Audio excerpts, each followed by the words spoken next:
The champagne glass slipped from my mother's hand when the man in the gray suit walked through the back door of the country club. She didn't notice me sitting in the corner. None of them did. I was wearing a $40 dress from Target because my parents said, "What's the point?" when I asked for help buying something nicer for my sister's graduation party. My sister stood at the front of the ballroom, Harvard crimson pinned to her chest. Smiling like she'd just cured cancer instead of getting a degree in art history that Dad's money had secretly funded for years. Dad was mid-sentence, loud enough for everyone to hear. The house in Back Bay is hers. $15 million, paid in full. The Tesla? Already ordered. Alexandra earned it. She's the one who made us proud. He paused, scanned the room, and his eyes landed on me for half a second. Some children just don't have it, you know? You try your best. But brains are brains. My aunt laughed. My uncle nodded. My mother smiled and touched Dad's arm. I stared at the floor. Then the gray suit appeared next to my chair. I looked up. An older man with silver hair and a familiar face. Someone I'd seen in boardrooms on television. Not at country club parties in Connecticut. He leaned down, pressed a thick envelope into my hands, and whispered 4 words that made my blood run cold. "Now's time. Show them." I didn't open it at first. I didn't move. But my sister saw. My mother saw. The whole room went quiet when the man nodded at me, turned, and walked out like he'd never been there. I sat there for 10 full seconds with the envelope in my lap, feeling the weight of it. Thick, heavy, not paperweight, something else. My fingers pressed against the seal and I felt a corner, sharp and rigid. A card. Maybe 2. Mom recovered first. She laughed. That fake. Tinkling laugh she does at charity galas when someone says something slightly inappropriate. "Well, who is that? Someone's secret admirer?" She looked at my sister and winked. "Looks like even the dumb one finally got some attention." A few people chuckled. My uncle, Dad's brother, the one who always smells like scotch at 11 a.m., leaned over to my cousin and whispered something I couldn't hear. But I saw his eyes. Pity. That's what they always gave me. Pity wrapped in condescension. Like I was a rescue dog they'd reluctantly kept. I looked down at the envelope again. No return address. Just my name in elegant script. Megan. Not Megan with an H, like my sister. Just Megan. Plain. Ordinary. The way they'd named me because Dad said, "Why bother with something fancy for the second one?" My sister Alexandra glided over, her heels clicking against the marble floor. She'd always walked like she owned every room she entered. Harvard had just given her permission to do it louder. She held out her hand, fingers manicured, a small diamond on her pinky that used to belong to our grandmother. "Let me see," she said. Not a question, a command. I held the envelope tighter. "It's addressed to me." She rolled her eyes. "Megan, it's probably a prank. Or a bill. You still have those student loans, right? From that, what was it? Community college?" "State University," I said quietly. "Right. State." She said it like it was a disease. "Just let me check it. Make sure it's not something embarrassing." Dad wandered over, drawn by the tension. He was in his element. Linen blazer, tanned skin, the kind of man who'd built a real estate empire and never let anyone forget it. "What's going on?" "Meg got a mystery envelope," Alexandra said, already laughing. "Probably a coupon book." I stood up. That surprised them. I rarely stood up at family events. I'd learned years ago that staying small, staying quiet, made things easier. When I was 15, I'd tried to argue with Dad about something. I don't even remember what. And he'd looked at me with genuine confusion and said, "Why are you talking? You don't have anything to add." I stopped talking after that. In public, anyway. "I'm going to the bathroom," I said. Mom appeared, blocking my path. She was smaller than me, but she'd never needed physical size to make me feel 3 feet tall. "Open it here. If it's something ridiculous, we can laugh about it together. Family? Ugh, right? I looked at her. 58 years old, Botox smooth, diamonds at her ears and throat. She'd spent my entire life comparing me to Alexandra. Grades, friends, weight, clothes, even the way I chewed. Once, at a restaurant, she'd told the waiter I was the difficult one when I ordered something not on the kids' menu. I was 22. Family, I repeated. I opened the envelope. Inside, there were two things. A letter on thick cream paper with a law firm's letterhead I recognized immediately, Marcus, Shaw, and Chen, one of the oldest firms in Boston. And a check. I saw the number before I understood it. 5-0-million. No, that wasn't right. I counted zeros. 5 zeros after the 5? No. 6, 7, $50 million, made out to Megan Elizabeth Holloway. I stopped breathing. My mother snatched it from my hand. What is this? Some kind of joke? She stared at it. Her face going through stages I'd never seen. Confusion, disbelief, and something else. Something that looked almost like fear. Then she read the letter. I watched her eyes move across the page, watched her hand start trembling, watched the color drain from her face until she looked like a wax sculpture of herself. Dad grabbed the letter, read it in 3 seconds flat. His mouth opened, closed, opened again. Alexandra grabbed the check. 50 million from who? This has to be fake. Who would give Megan $50 million? The room had gone quiet again. 50 sets of eyes on us. Dad's voice came out strange, strained. It's from Eleanor. I blinked. Eleanor who?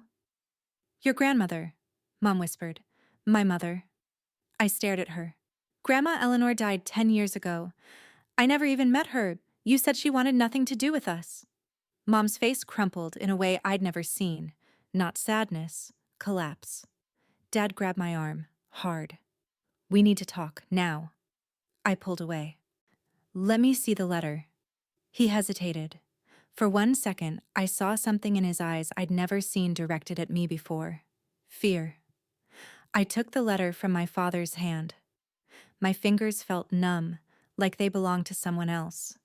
The paper was heavy, expensive, the kind my grandmother's law firm probably used for clients worth 9 figures.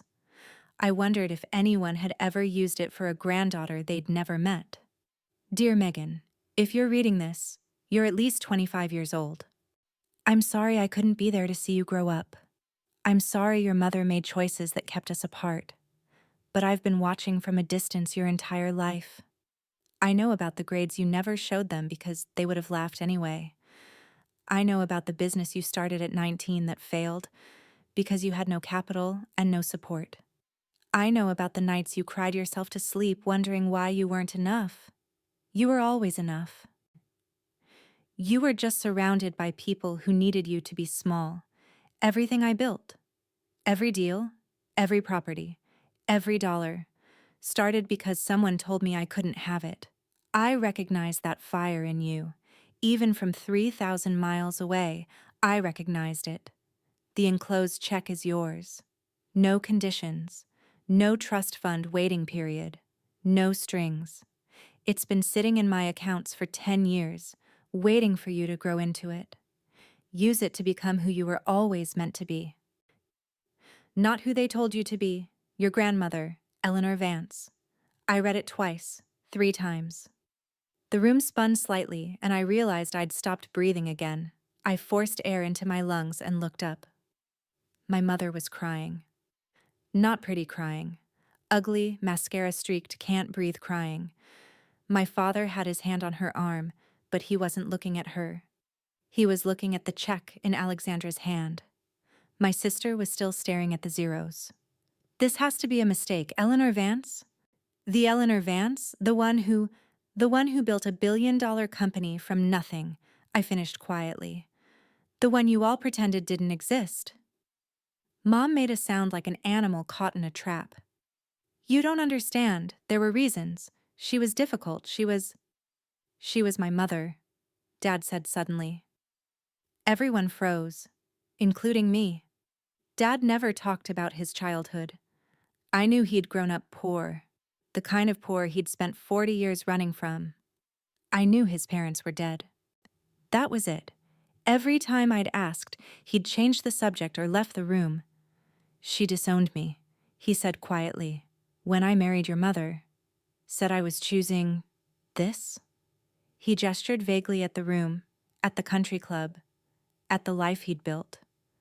Said I was selling out, becoming everything she hated. Mom's crying stopped. She straightened, and for a moment I saw the woman she must have been 40 years ago, sharp, ambitious, determined. She was impossible. She wanted him to live in some cabin in Vermont and write books. Write books?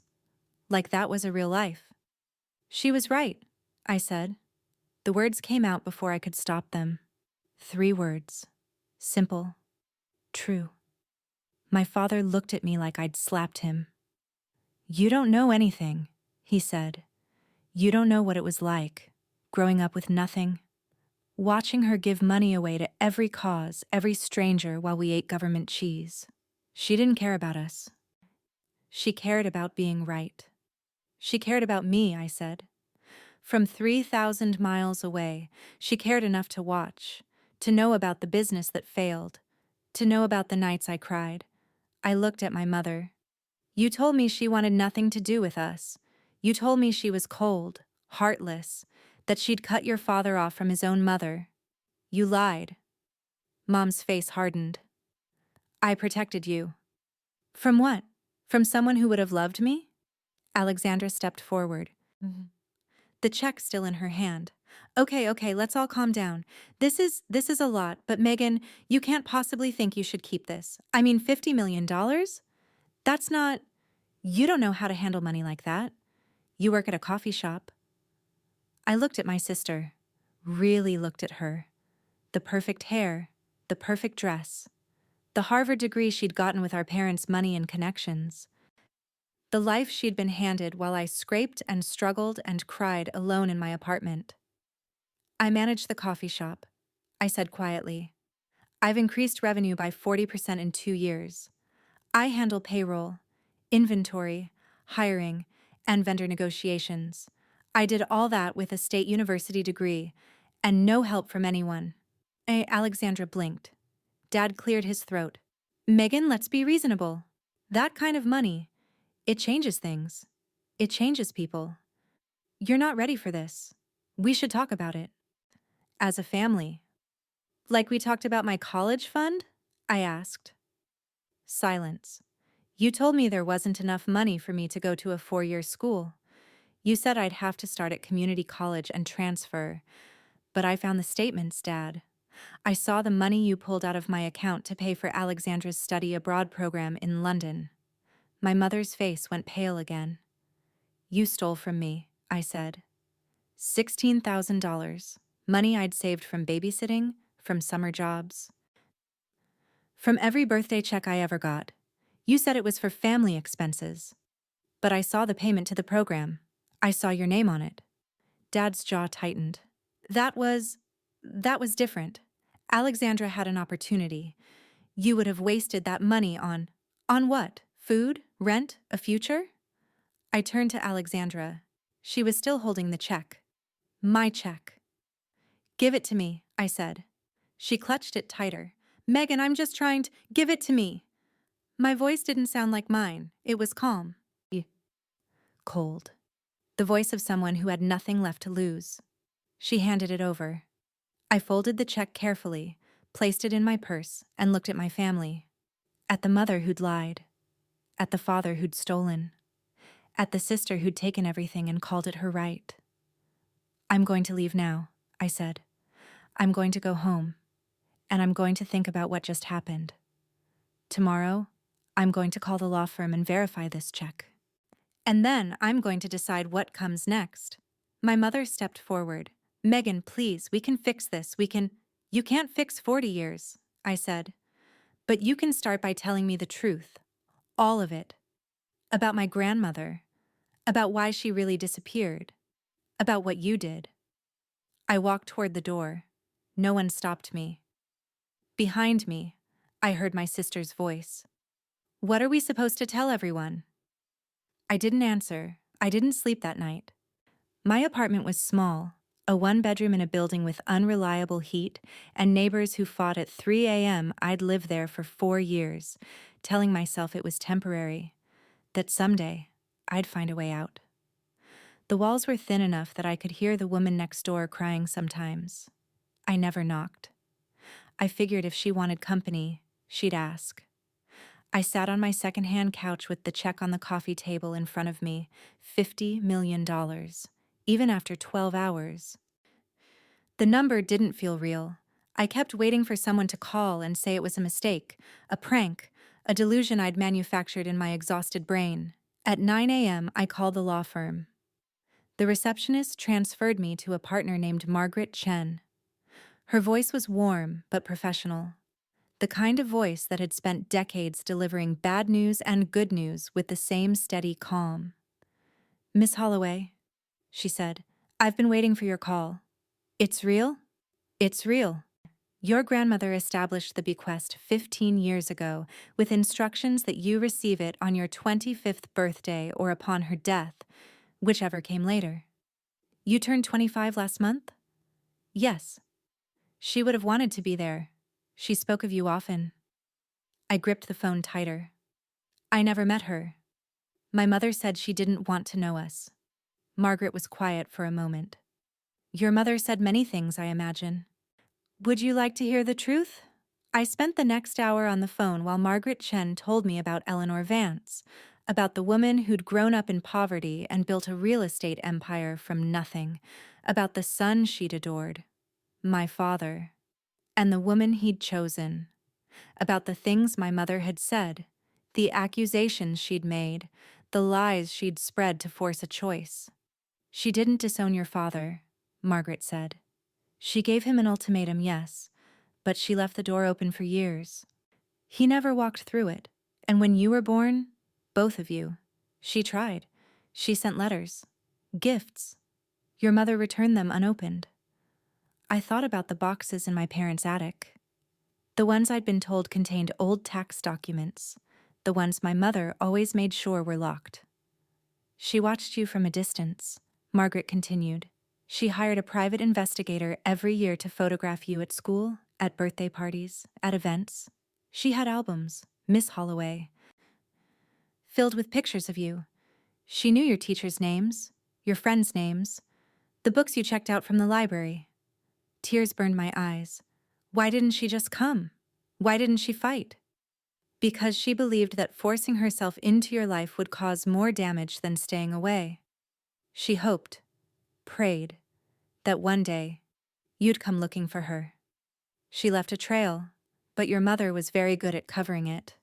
I thought about the internet searches I'd done years ago, typing Eleanor Vance into Google and finding only business articles. I thought about the questions I'd asked my mother, the way she'd sighed and said, "That woman is not our family." I thought about how easily I'd believed her. "What do I do now?" I asked. Margaret's voice softened. "That's entirely up to you. The money is yours. The firm can help you with whatever you need. Financial advisors, lawyers, anyone. But my advice? Take your time. Don't make decisions while you're still processing." "And Miss Holloway?" "Yes?" "Your grandmother left you something else. Not money. I'd like you to come to Boston and see it." 3 days later, I walked into the law firm's offices in downtown Boston. Margaret Chen met me in the lobby, a woman in her 60s with silver hair and kind eyes. She led me to a conference room and handed me a key. "This is for a safety deposit box at a bank in Cambridge. Everything you need is there. But first," she opened a cabinet and pulled out 3 large photo albums. "These belong to your grandmother." I spent the afternoon looking at my life through Eleanor Vance's eyes. First grade. Me with missing front teeth, holding a crayon drawing. My mother had thrown that drawing away. Eleanor had a copy. Middle school. Me at a science fair with a volcano that actually erupted. I'd come in third. No one came to watch. High school, prom. I'd gone with a group of friends because no one asked me. I wore a dress I'd found at a thrift store. In the photo, I was laughing at something, my head thrown back, genuinely happy for one night. College graduation. Me in a cap and gown, alone on the lawn of a state university no one in my family visited. I'd taken that photo myself with a self-timer. Page after page. Year after year. Someone had loved me my entire life and I'd never known. The safety deposit box held more. A letter. Handwritten, in Eleanor's elegant script. A key to a house in Vermont that I now owned, the cabin my father had refused. And a journal, over 400 pages, filled with my grandmother's thoughts about the granddaughter she'd never met. Megan would like this book. One entry read, I can tell from the way she lingers in the library. She reads with her whole body. Megan is hurting today. The investigator's photos show it in her eyes. I want to call her. I want to tell her it gets better. But I made a promise to myself. I won't insert myself until she's ready to find me. God, I hope she finds me. She died 6 months before I turned 25. 6 months before I would have been old enough, strong enough, to start looking. I sat in the bank's private room and cried until I couldn't cry anymore. When I got back to my apartment that night, my parents were waiting in the parking lot. My father's Mercedes was parked in my spot, blocking anyone else. He stood against the driver's side door, arms crossed. My mother sat in the passenger seat, staring straight ahead. I parked on the street and walked toward them. We need to talk, my father said. No? He blinked. Excuse me? I said no, I'm tired. I've had a long day. I don't want to talk to you. My mother got out of the car. She looked smaller than I remembered, older, somehow. The Botox couldn't hide the tension around her mouth, the fear in her eyes.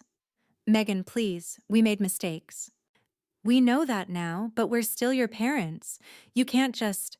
I can't just what? I asked. Take the money my grandmother left me? Learn the truth about my own family? Feel angry that you lied to me for 30 years? My father stepped forward. That money changes things. You have to understand, your grandmother wasn't stable. She had ideas about the world that weren't realistic. She would have ruined us if we'd stayed close to her. She had ideas about the world? I repeated. Like what? That women should be independent? That money isn't more important than family? That you should love your children unconditionally? My mother's eyes filled with tears. You don't understand what it was like. She judged me from the moment we met. I was never good enough for her precious son, and when I tried to protect my family from her, you didn't protect anyone. You controlled everyone. There's a difference. I walked past them toward my building. My father grabbed my arm. I looked down at his hand, then at his face. Let go of me. He didn't move. I said let go. Something in my voice made him release me. I saw confusion in his eyes and something else. The same fear I'd seen at the country club. Megan, my mother called. Please, we're your family. I stopped at the door and turned back. No, you're the people who raised me. But family? Family doesn't do what you did. Family doesn't lie. Family doesn't steal. Family doesn't make one child feel worthless so the other can feel valuable. I pulled open the door. Grandma Eleanor was my family, and I never even got to meet her. The next 6 weeks changed everything.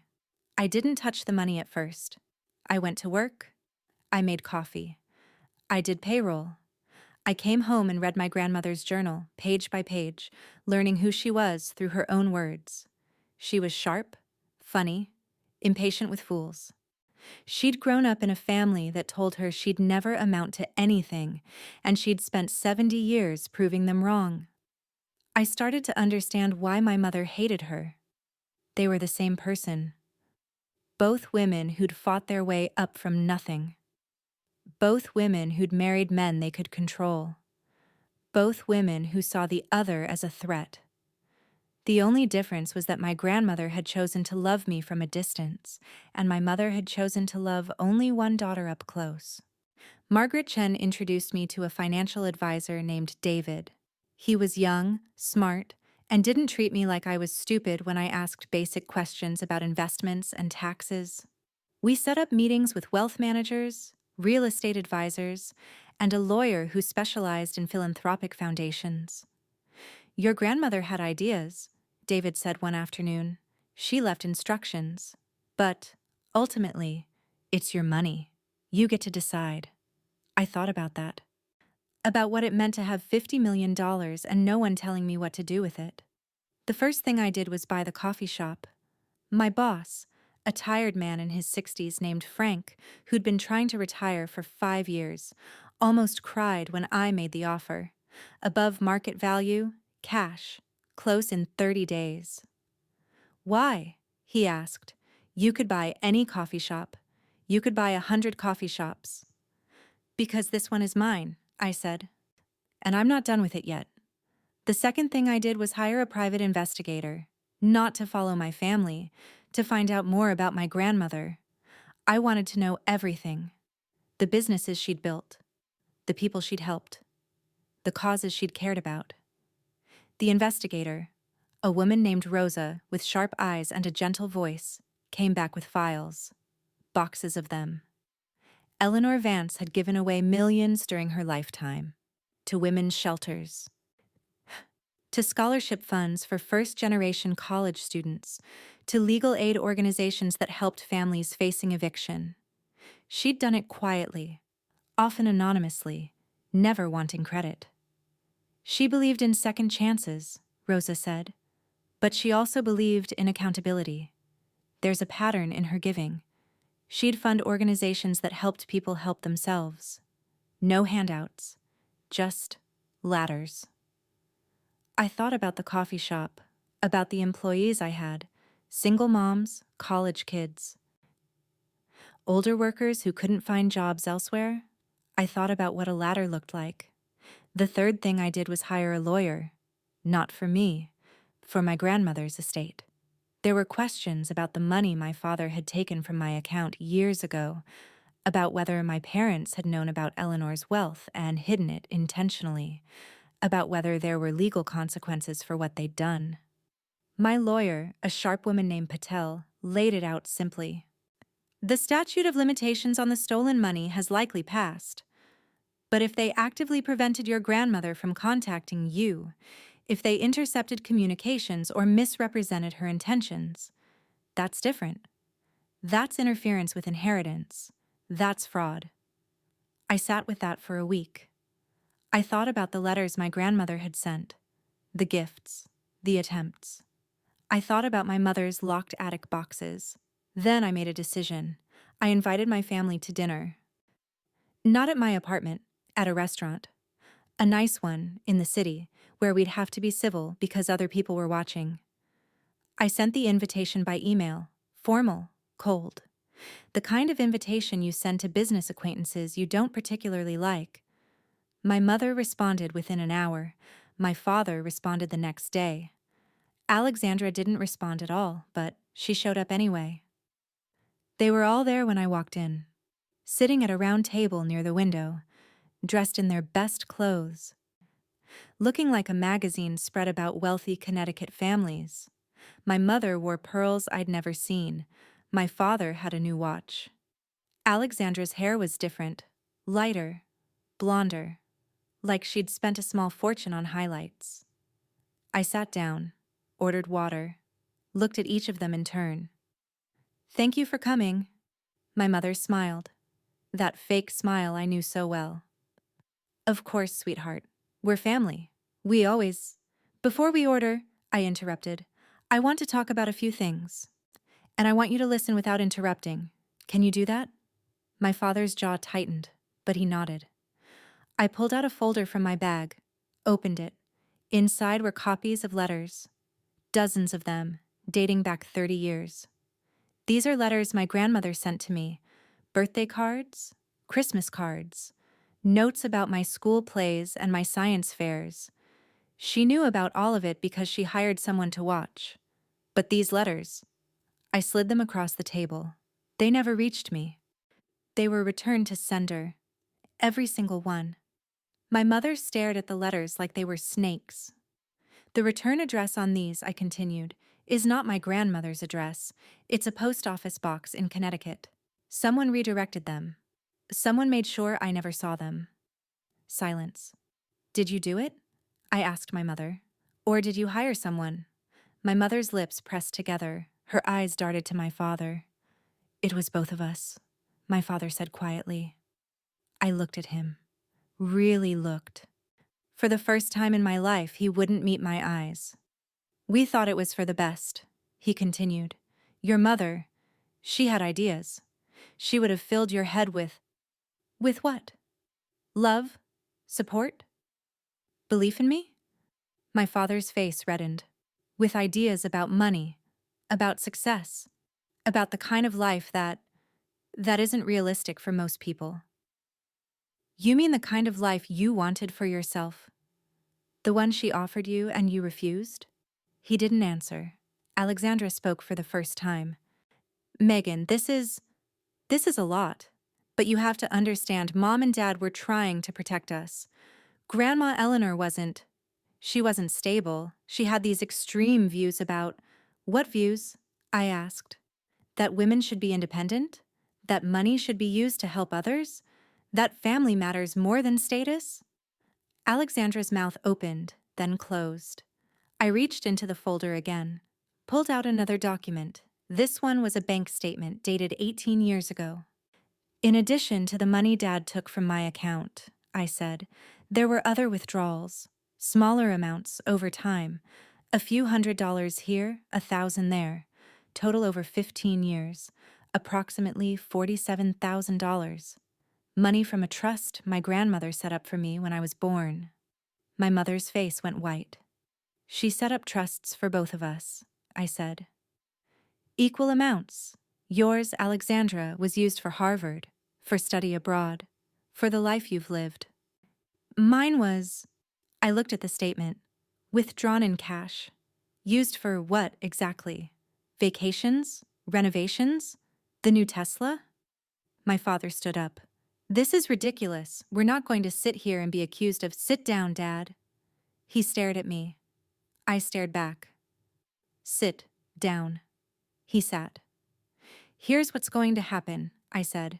I'm not pressing charges, I'm not suing, I'm not going to destroy you publicly even though I could. Even though you deserve it. Relief flickered across my mother's face. But there are conditions.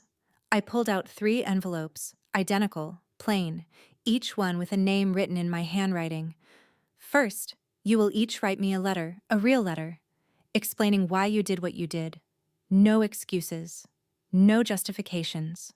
Just the truth. You'll have 30 days. I pushed the envelopes toward them. Second, you will donate the equivalent of what was taken from me, plus interest, to a charity of my choice. The charity helps first-generation college students. Students like I was supposed to be. My father's face darkened, but he didn't speak. Third, you will never speak to me about this money again.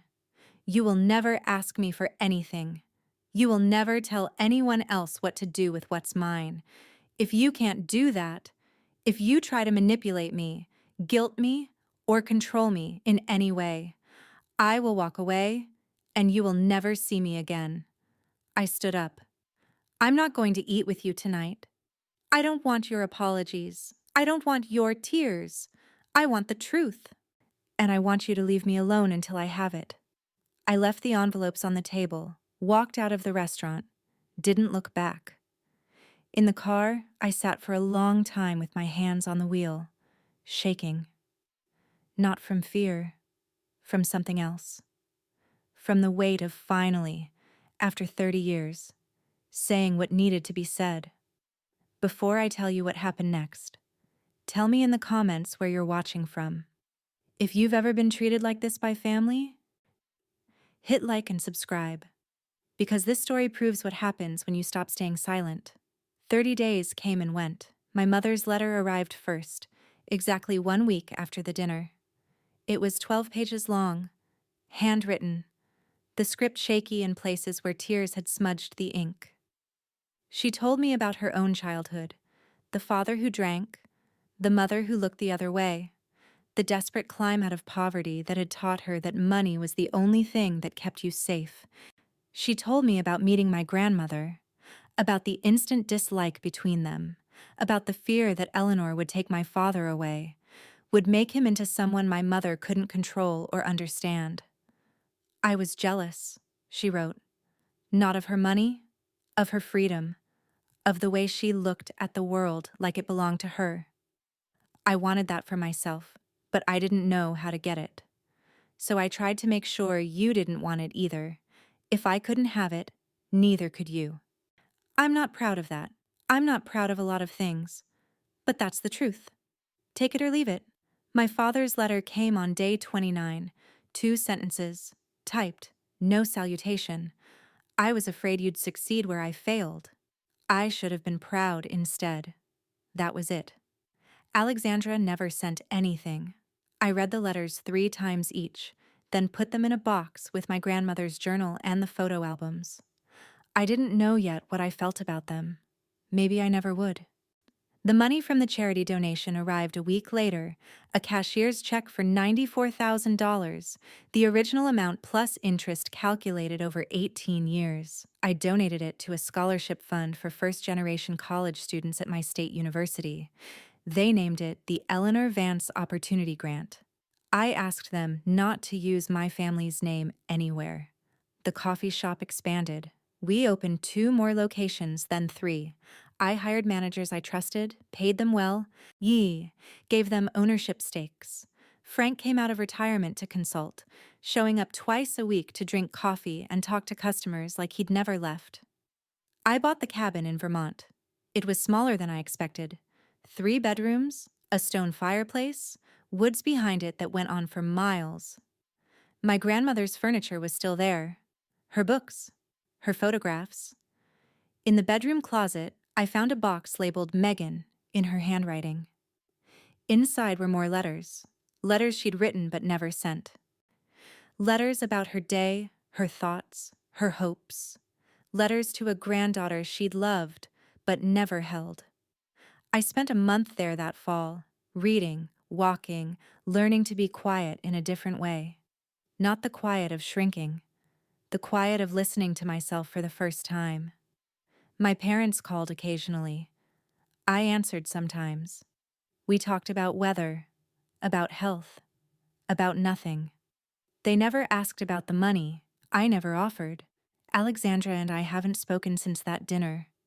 I see her on social media sometimes. Vacations, parties, the kind of life that looks perfect from the outside. I wonder if she's happy. I wonder if she ever thinks about the sister she was taught to look down on.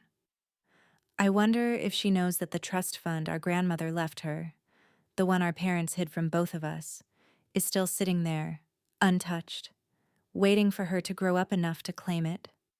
I haven't told her about it. That's her journey to make, not mine. Last week, I went back to the country club, not for an event, just to sit in the parking lot and remember. The place looked smaller than it had that night, less intimidating. Just a building where rich people went to feel important. I thought about the girl who'd sat in the corner, head down, believing she was nothing. I thought about the man in the gray suit, the envelope, the 4 words that changed everything. Now's time. Show them. I'd shown them, not with anger or revenge. Not with lawsuits or public humiliation, just by becoming who I was always meant to be, someone my grandmother would have been proud of. Someone who finally believed she was enough. I started the car and drove away. Didn't look back. Didn't need to. The girl in the corner was gone. And the woman in the driver's seat? She had 50 million reasons to keep going forward, but the real reason wasn't the money. It never was. The real reason was the woman who'd loved me from a distance, who'd saved every photograph, who'd believed in me when no one else did. The real reason was finally understanding that love doesn't always look the way you expect. Sometimes it looks like waiting. Sometimes it looks like letting go. Sometimes it looks like a check delivered by a stranger at exactly the right moment. My grandmother didn't save me. She just gave me the tools to save myself. And that was the greatest gift of all.